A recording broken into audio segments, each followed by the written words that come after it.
नमस्कार, मैं रचना शर्मा चढ़ती कला टाइम टीवी देख रहे हैं सभी दर्शकों का स्वागत करती हूं। आप देख रहे हैं हिंदी के समाचार। समाचारों की शुरुआत से पहले एक नजर आज के मुख्य सुर्खियों पर।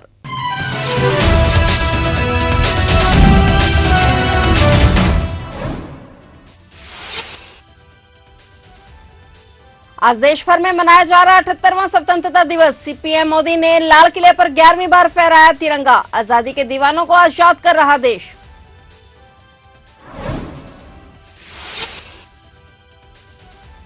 लाल किले से पीएम मोदी का बड़ा ऐलान, अगले 5 वर्षों में मेडिकल की 75,000 नई सीटें बढ़ेंगी। स्वतंत्रता दिवस के मौके पर पीएम ने की कई महत्वपूर्ण घोषणाएं।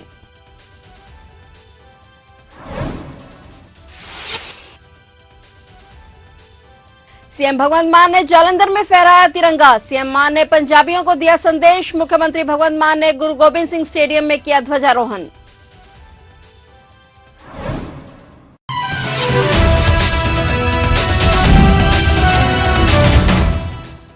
और अब समाचार विस्तार से। आज देश भर में 78वां स्वतंत्रता दिवस बड़े ही जोश से मनाया जा रहा है। आज पूरा देश आजादी के दीवानों को याद कर रहा है। आज का ये दिन आजादी के उन दीवानों को याद करने का दिन है जिन्होंने मां भारती के लिए अपना सब कुछ न्यौछावर कर दिया, जिनके अभूतपूर्व बलिदान की वजह से आज हम आजाद हैं, खुली हवा में सांस ले रहे हैं। वहीं पीएम मोदी के तीसरे कार्यकाल का ये पहला स्वतंत्रता दिवस समारोह है। 2014 से अब तक पीएम मोदी ने लाल किले पर 11वीं बार तिरंगा फहराया। आजादी का जश्न केवल राजधानी या देश के अलग अलग हिस्सों में ही नहीं बल्कि दुनिया भर में पूरे जोश से मनाया जा रहा है। सरहदों पर तैनात जवानों ने भी आज तिरंगा फहराकर उसे दिल से सलाम किया। स्कूलों में और अनेक निजी संस्थानों में स्वतंत्रता दिवस पर कार्यक्रम आयोजित किए गए।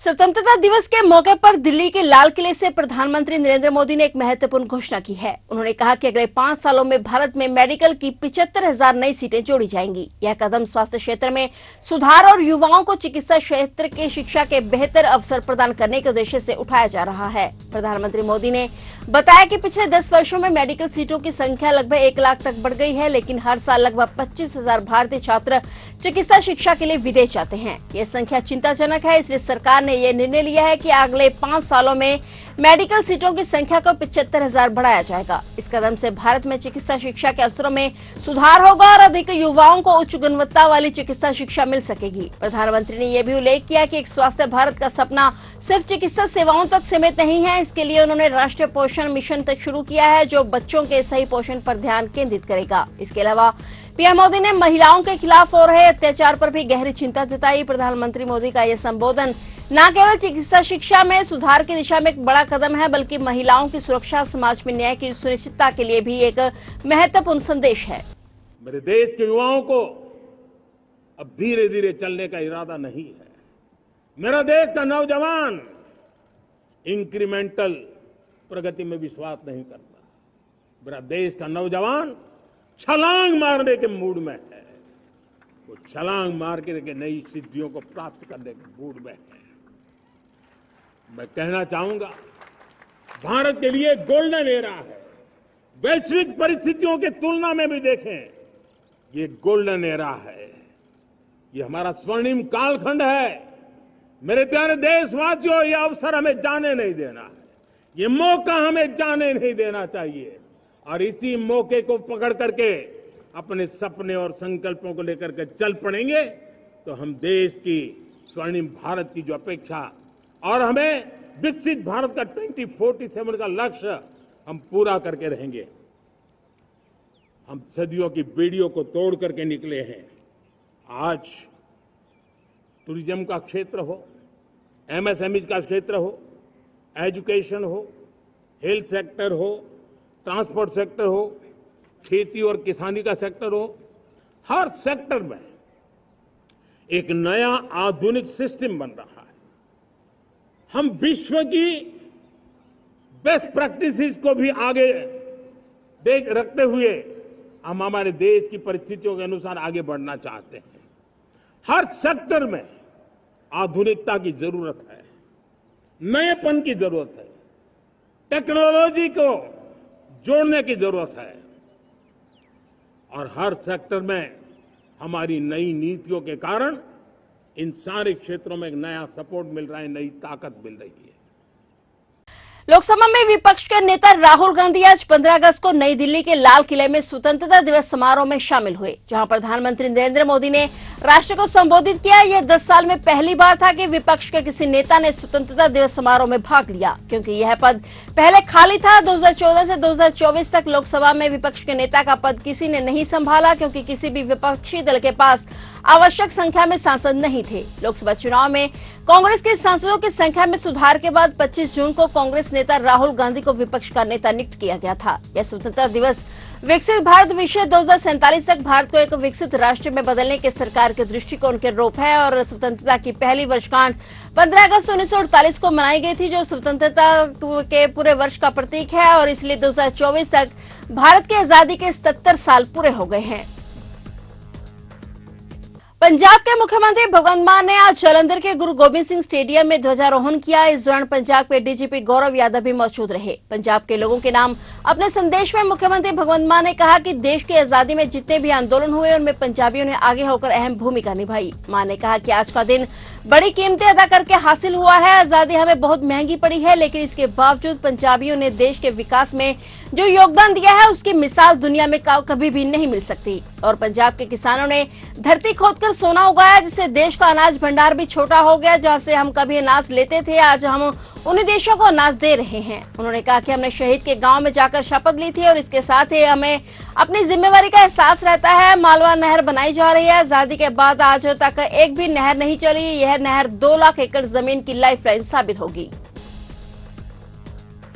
आज देश भर में स्वतंत्रता दिवस मनाया जा रहा है। यह दिन हर देशवासी के लिए गर्व महसूस करने का दिन है। इसी अवसर पर उत्तर प्रदेश के मुख्यमंत्री योगी आदित्यनाथ ने लखनऊ स्थित अपने सरकारी आवास पर ध्वजारोहण किया। साथ ही सीएम योगी ने सभी प्रदेशवासियों को हार्दिक बधाई और शुभकामनाएं दी। मुख्यमंत्री योगी आदित्यनाथ ने अपने संबोधन के दौरान कहा कि राष्ट्रपिता महात्मा गांधी, सुभाष चंद्र बोस, बाबा साहेब अम्बेडकर और सरदार वल्लभ भाई पटेल सहित सभी ज्ञात और अज्ञात नायकों को श्रद्धांजलि। उन्होंने कहा कि हमारा तिरंगा देश की आन बान और शान का प्रतीक है। हर घर तिरंगा अभियान उत्साह के आयोजित किया जा रहा है और आज यूपी देश की दूसरी सबसे बड़ी अर्थव्यवस्था बनी है। राज्य सरकार समस्त विकास के लिए, गरीब, अन्नदाता और नारी के उन्नयन के लिए पूरी क्षमता से काम कर रही है। देश की स्वाधीनता के लिए बलिदान देने वाले क्रांतिकारियों, वीर सपूतों को नमन करते हुए सीएम योगी ने कहा कि 77 वर्ष पूर्व आज के दिन देश स्वतंत्र हुआ था। आज के ये अवसर उन महान सपूतों को स्मरण करने के साथ ही उनके संकल्पों के साथ खुद को जोड़ने का अवसर प्रदान कर रहा है। देश आजादी के अमृतकाल के तीसरे चरण में प्रवेश कर चुका है। विश्व के सबसे लोकप्रिय नेता प्रधानमंत्री नरेंद्र मोदी के द्वारा बताए गए 5 प्रण से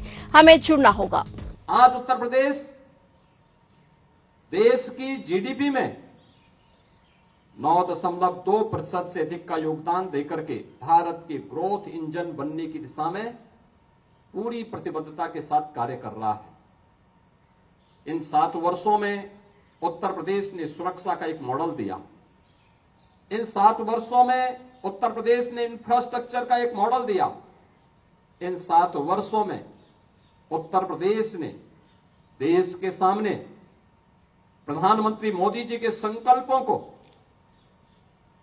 देश की आजादी के नायकों के उन सपनों को साकार करते हुए आगे बढ़ने का जो संकल्प लिया, वह संकल्प आज साकार होते हुए दिखाई दे रहे हैं। और इसलिए जब हम आजादी के 78 में इस स्वाधीनता दिवस के आयोजन के साथ जुड़े हुए हैं, हम सबका दायित्व बनता है। जो 5 प्रण का संकल्प प्रधानमंत्री मोदी जी ने हम सबको दिलाया है, ये 5 प्रण के संकल्प में अंतिम संकल्प नागरिक कर्तव्य से है। हर नागरिक जो जिस क्षेत्र में काम कर रहा है, हम सुरक्षा के क्षेत्र में काम करने वाले लोग हैं, हमारा दायित्व सुरक्षा के उस गुरुतर दायित्व को पूरी ईमानदारी और प्रतिबद्धता के साथ लेकर के चलना है। हम उस फील्ड में अपना सर्वोच्च प्राथमिकता के साथ कार्य करें। जो सेवा के क्षेत्र में है, वे सेवा के क्षेत्र में अपने उस नागरिक कर्तव्य का दायित्व प्राथमिकता के आधार पर करें। जो व्यक्ति जिस भी क्षेत्र में है, अपने अपने दायित्वों का निर्वहन अगर ईमानदारी पूर्वक कर रहा है और करता है, तो कोई कारण नहीं कि जो हमारी भारत को दुनिया की 2047 तक, जब देश अपनी आजादी का शताब्दी महोत्सव मना रहा होगा, देश की आजादी के 100 वर्ष पूरे हो रहे होंगे, उस समय हम एक ऐसा भारत देंगे जो विकसित भारत होगा। लेकिन विकसित भारत के लिए नागरिक कर्तव्य और राष्ट्र प्रथम भाव के साथ हम सबको जुड़ना होगा। आज देश भर में स्वतंत्रता दिवस मनाया जा रहा है और इसी अवसर पर यूपी के पुलिस कर्मियों को सम्मानित किया गया है। गृह मंत्रालय और डीजीपी मुख्यालय द्वारा प्रदेश के 2420 पुलिस अधिकारियों और कर्मचारियों को पदक और प्रशंसा चिन्ह से सम्मानित किया गया। गृह मंत्रालय ने सेवा अभिलेख के आधार पर अति उत्कृष्ट सेवा पदक के लिए 1013 कर्मियों और उत्कृष्ट सेवा पदक के लिए 729 कर्मियों का चयन किया गया है। इन सभी को आज सम्मान दिया गया। इससे पहले पुलिस के 17 अधिकारियों और कर्मियों को बुधवार को साहस और असाधारण वीरता के प्रदर्शन के लिए पुलिस पदक से सम्मानित किया गया। बता दें कि डीजीपी मुख्यालय सेवा अभिलेख और शौर्य के आधार पर 658 पुलिस कर्मियों को उत्कृष्ट सेवा सम्मान चिन्ह, सराहनीय सेवा सम्मान चिन्ह, डीजीपी का प्लेटिनम, गोल्ड और सिल्वर प्रशंसा चिन्ह से सम्मानित किया गया। शौर्य के आधार पर 19 पुलिस कर्मियों को डीजीपी का प्लेटिनम प्रशंसा चिन्ह प्रदान किया गया और इसी तरह शौर्य के आधार पर डीजीपी का गोल्डन प्रशंसा चिन्ह 34 पुलिस कर्मियों को दिया गया। दक्षिण कश्मीर के कुलगाम जिले में बादल फटने से मौके पर भारी तबाही मच गई। इस दौरान एक व्यक्ति की मौत हो जाने की सूचना मिली है। वहीं एक व्यक्ति घायल हुआ बताया जा रहा है। मृतक की पहचान मुख्तार अहमद चौहान पुत्र मोहम्मद हुसैन चौहान निवासी बलंगवाड़ वाला के रूप में हुई है और वहीं घायल व्यक्ति मृतक का भाई रफाकत अहमद चौहान बताया जा रहा है। कुलगाम के दमहाल हंजीपुरा इलाके में बादल फटने से एक व्यक्ति की मौत हो गई। बादल फटने की घटना डीएचपोरा के बनवाड़ इलाके में हुई और इसके तुरंत बाद बचाव अभियान शुरू किया गया। उन्होंने कहा कि घटना में एक व्यक्ति की मौत हो गई जबकि एक अन्य घायल हो गया। पुलिस और नागरिक प्रशासन मौके पर मौजूद हुए। डीएचपोरा के तहसीलदार ने बताया कि टीम मौके पर पहुंच गई और राहत कार्य शुरू किया गया।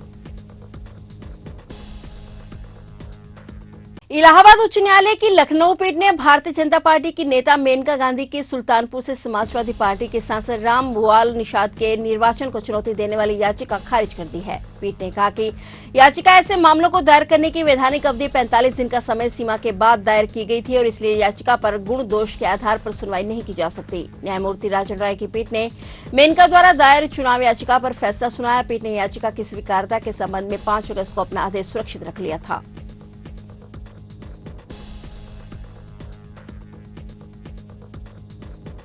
तो आप देख रहे थे हिंदी के समाचार और नए समाचारों के साथ फिर से हाजिर होंगे। तब तक के लिए देखते रहिए चढ़ती कला टाइम टीवी।